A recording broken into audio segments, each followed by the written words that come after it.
So now we take a look at Chav Ches Amud Beis, and we see that from the fact that the Torah says Ish o Isha in the parsha of Shvuah Shav, Rabbi Yishmael derives from that Hishra Kosev Isha le'ish l'chol onshim Shabbat Torah.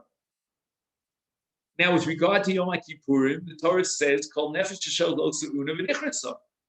So therefore, fasting, etc., on Yom Kippur is an onesh Shabbat Torah. So women for sure are included. Rabbi says Liolam Sukkah Hilchasa. I don't need a drasha for Sukkah to exempt women from Sukkah. They're exempt under the general law of what? Mitzvahs Aseshas Mein Groma.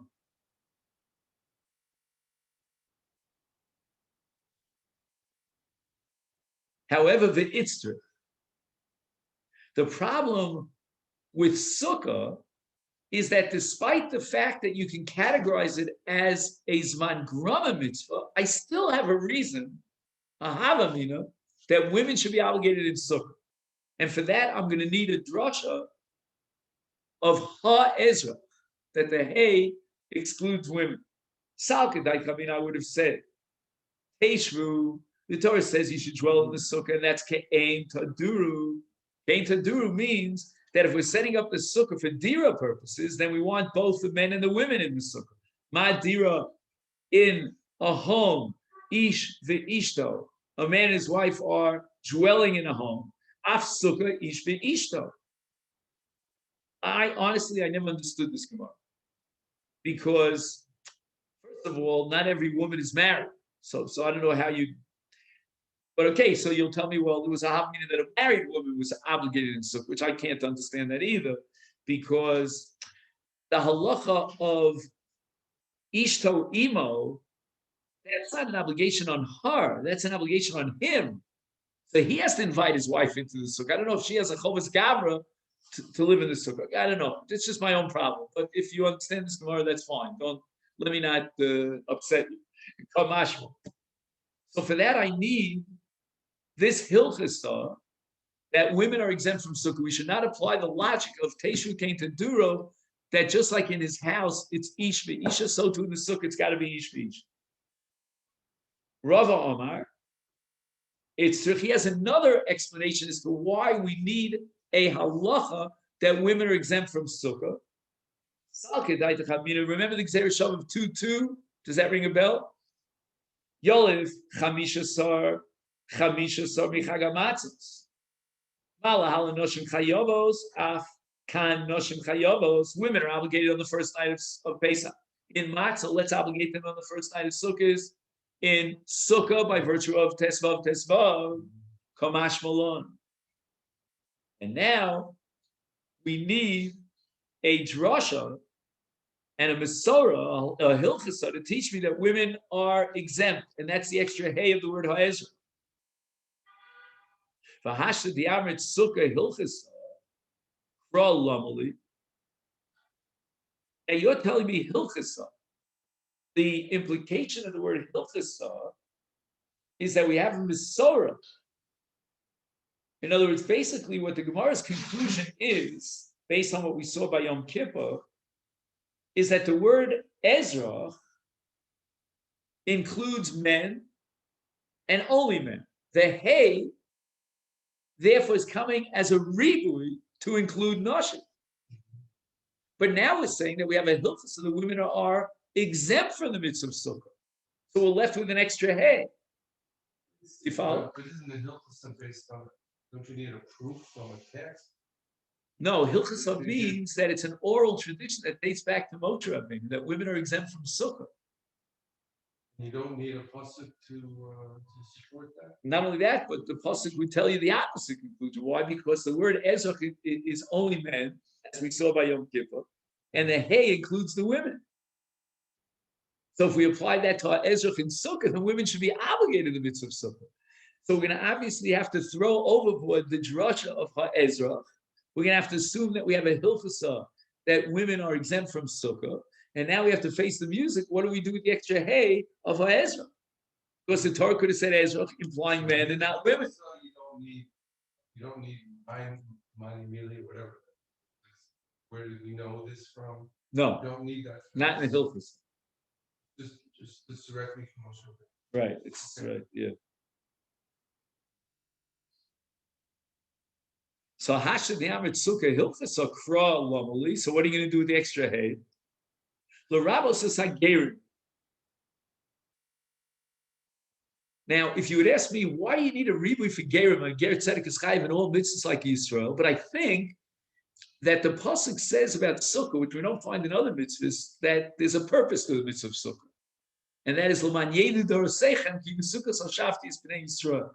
So the descendants through Yuchsin, they have to give thanks to HaKadosh Baruch Hu for the great miracle of the Sukkah, but maybe Gerim not. But anyway, Salkut, the Gemara says, Ha Ezrach Bi Yisrael Omar Rachmana. The Torah added the word Bi Yisrael.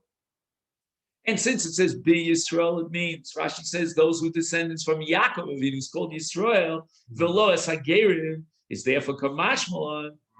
That's why we need the pasuk Ha Ezrach to include Gerim. So again, Rabbi will say the bottom maskana, the bottom line is that Ezrach is a miut. Ha Ezrach is a ribu.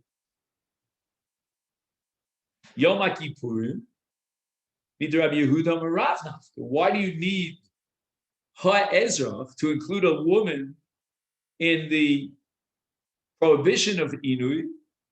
We had already the statement of Rabbi Yehuda that Hishvak Hasan each L'kol Onshim Shabbat Torah.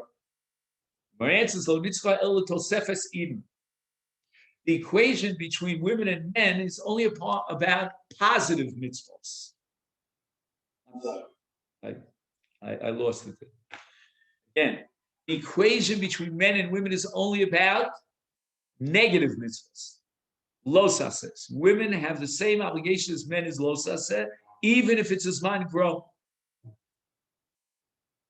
But tosefes inui, which means that the Torah wants you to begin your affliction of Yom Kippur before nightfall, that's already a positive mitzvah. And it doesn't come under the purview of Hishrak Hasu, Isha le'ish l'chol onshim Shabbat Torah.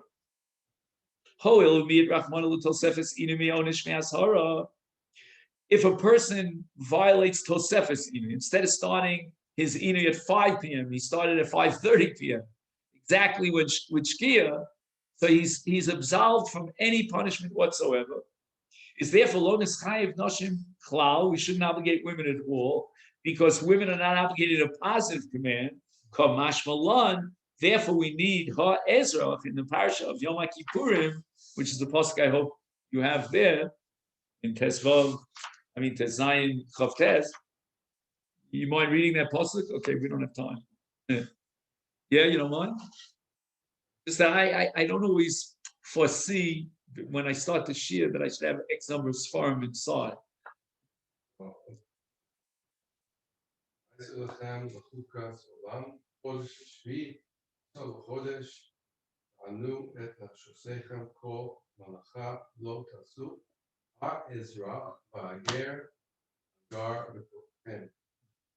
Oh, Ha Ezra, the extra hay is coming because again, keep in mind that the word Ezra, we said the Maskana only means men and not women.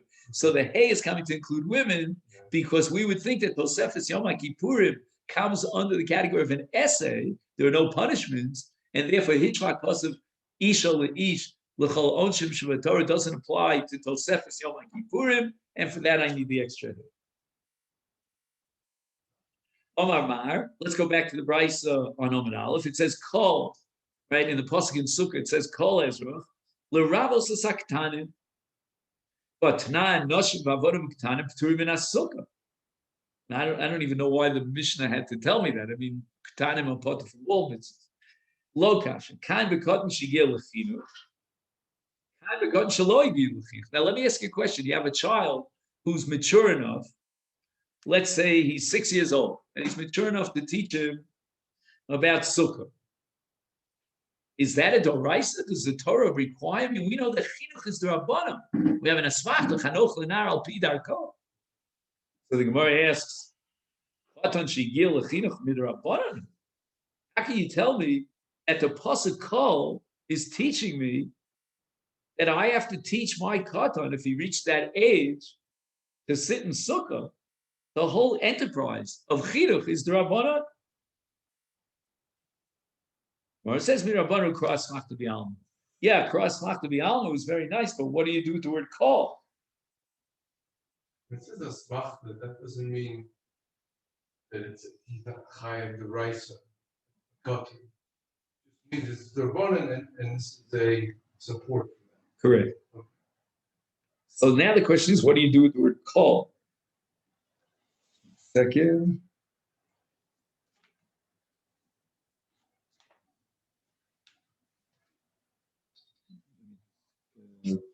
Well, the answer is a smachta b'lam. That's not good enough.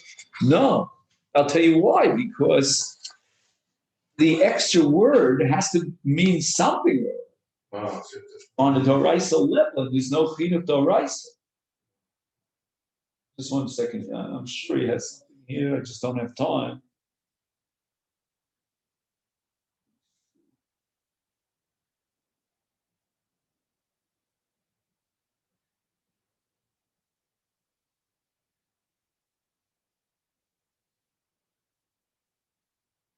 Okay, I didn't find him. All right, I'm sure if we had more time, we'd find.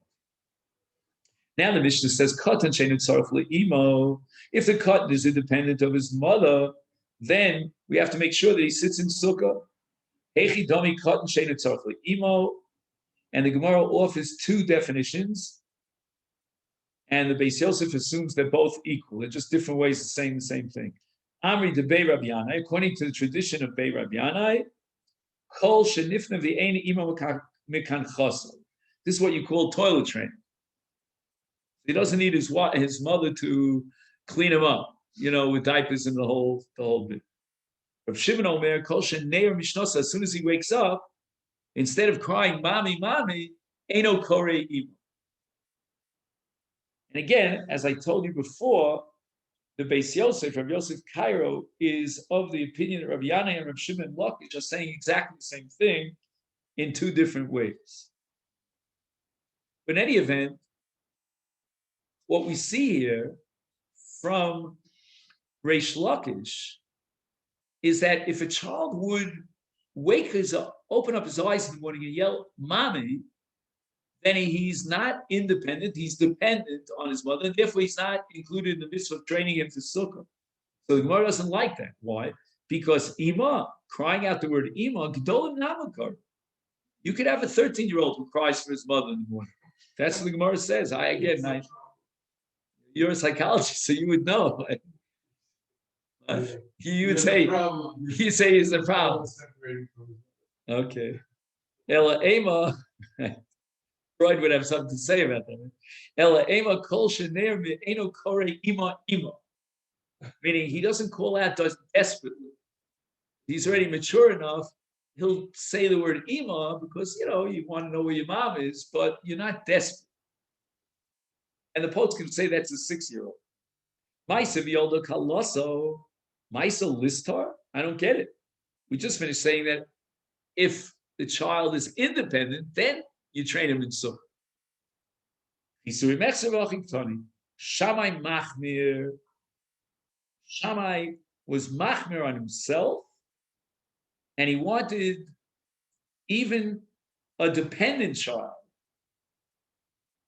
to be obligated in this mitzvah. Now, the Marshal, I think I quoted the Marshal a few days ago. He lived 5 centuries. Anyway, he has a different take on this Gemara. And he says that what the Gemara really means here in the Chisuri Mechsere is that she had 2 children, right? The daughter-in-law of Shammai Azaki. One of them was already independent of his mother. He wasn't yelling out, "Ima, Ima," or he was toiletry. Maisenam, Ivioda Colossus shall Shammai Azakin, Upachas es Hamaziva Vesichech Alamita B'Shvil HaKotel. So he made sure to put schach on this bed for the katan that was already independent of his mother. Mishnah called Shivas Hayomim Adam Osa Sukoso Keva Ubeso Arod. And the Gemara is going to ask what this means. How do you set up your sukkah as Keva?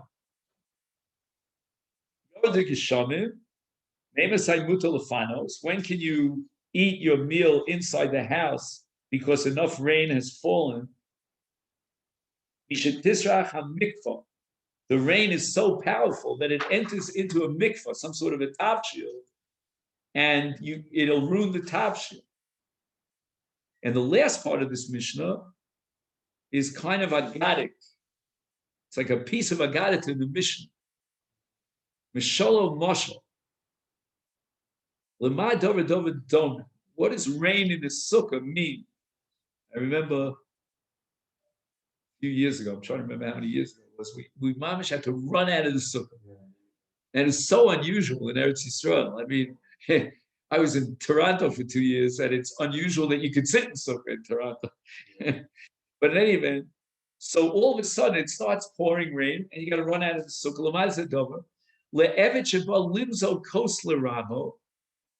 Now, if you know, Mezigas HaKos means that their wines were concentrated wines, and then they added water to dilute the wine.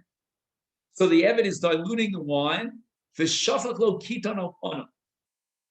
and the Eved is holding a ketone, which is a pitcher of water, to add the water, and the master throws the water in his face. What we're left with is undiluted wine.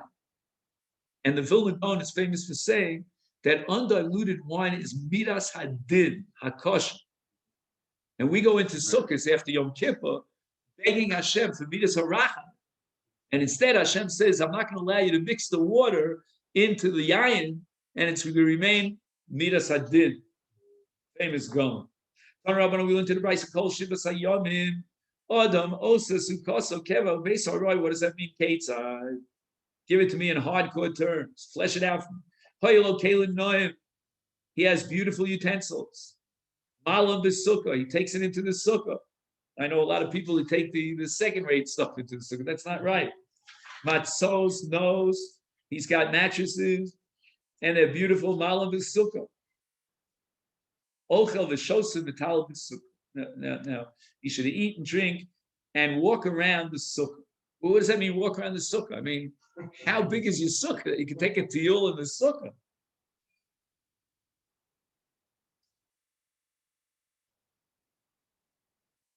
So I think that the word mitayel here means like to hang out, to relax, sort of like take life a little bit easier, you know. Like, for example, we have a game in our, amongst our children, they love Rummy Club. Have you heard of it? And you would say, well, I'm not going to let my kids play Rummy Club. The sukkah is too holy for Rummy Club. No, Dafka, let them, that's called the tile, the sukkah. Minani mili, the Tadar Abonateshu Ke'ein Tadu. So the principle that underlies this Brisa, the Mishnah, is Teshu Ke'ein Tadu. That which you do regularly in your home, the whole year round, you do now in the sukkah. Mikan Oru, Kol Shivas Yomim Osa Adam Sukoso Keva. Ubeso Aroi. So all his permanent activities, he should transfer over to his sukkah. So honestly, I think I've mentioned this to you in the past. I'm always very confused as to where the red line is. Let's not cross the red line. And I honestly believe there's certain things that we do inside the house that should not be done inside the sukkah. So I don't know if any of you gentlemen own a dog. Okay. What I'm going to say may be politically correct if you don't own a dog. But I'm wondering if you should bring your dog into the sukkah. I'm not talking about a blind person ever, right? A seeing eye dog. That I'm very liberal about. I remember somebody made a big stink over here in the, in the shtibel here up the block. That's this blind person brought his dog into the shul. I don't subscribe to that. But you may allow your dog to go into your house. I'm not sure if, I don't know. And there are other games that the children play that get wild. I try to train the children to ask them where the schach is. that they should always be focused on the schach. The schach is tzelative and nusa. The Zohar has a lot to say about the schach. Ketzad hoyel kelub no malam b'sukkah, matzos nos malam b'sukkah, ochel v'shosu matayel b'sukkah, mishaning b'sukkah. He should actually study in depth. Mishaning is, as opposed to kore, means Torah Shval Peh, means analyzing. Any so the Gemara asks, Rava Mikra u Misnam b'Metaltala, but Tanu Bar b'Metaltala.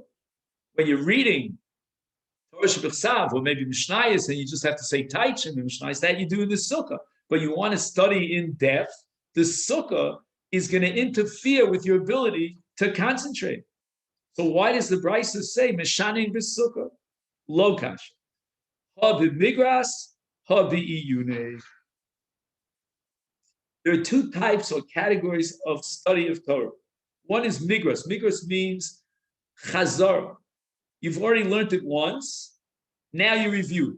For that, you don't need every single, what should I call it, nodule of your cerebrum, to work it out. You're going through it a second time.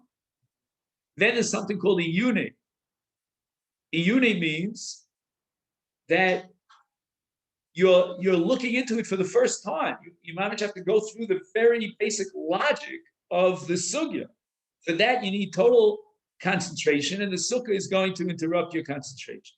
Others say that the difference here is between not migros means to learn it superficially, whereas iyuni means to learn it in depth. We'll finish up here on the top of Tesam and Aleph. Ki ha de Rava v'Rami bar Chama. They were in the presence of their Rebbe. Ki avikaim v'kami de Rav Chizda. And what would they do? Rav Chizda gave a shir, let's say on Tuesday, and on Wednesday the two Talmidim, this Chavrusa, would get together and merate b'Gemara. Merate is to run. They run through the Gemara, bahadi hadodi, together as a Chavrusa. And then hadami aine bisvara. So Rashi says, basar, second line from the top, basar dagamarinu shmaitita. After they had studied the sugya with Rav Chizda, their Rebbe, Merate mashashamu bipiv. They heard from their Rebbe, Dov Ploni Asa, Dov Ploni Mutter, so that they would run through. But then hadar afterwards, ma'aini bisvara, matamo shel davar. What are the underlying logical reasons? Do we have some sort of objection, and then we have to resolve those objections? That was the second round. And the first round, that would be in the sukkah. But the second round, that would have to take place outside. And then on both sides, this is where we're going to stop.